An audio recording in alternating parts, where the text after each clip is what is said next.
Sa mga curious dyan na katulad ko, paano nga ba ginagawa yung sardinas na katulad na lamang ng mega? Tara guys, panoorin natin hanggang dulo. Disclaimer lamang po, hindi po sa atin itong video kaya i-credit po natin sa mismong may-ari o sa mismong uploader. Ito na po yung kanilang ginagawa dito. Ito po ay mismo ay dito na sa dagat nila ginagawa. Pagkahuli po talaga at sariwang-sariwa ay pinaprocess na po nila dito sa kanilang mga makina. Ayan po oh. Ay talagang ito baga yung inatawag na tapulok sa atin. Oh, ang gaganda ng sukat, pare-pareho po talaga. Ayan, oh, pagkatapos ay dito na po nila inilalagay. O ayan, mano-mano po hinahanay isa-isa nitong mga trabahador. Ayan, inaalsa na po ng ulo.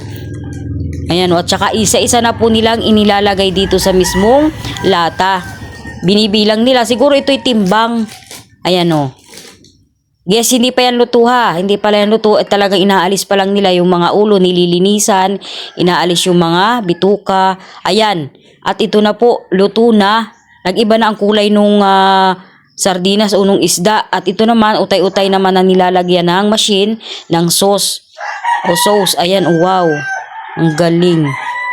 Puro makina na po yung kanilang, ayan, nilagyan na rin ng takip. Ang gara guys. O yan. Tapos na, ito na po yung finish product po nung ating inuulam na sardinas. Ayan, ang galing sobrang dami oh.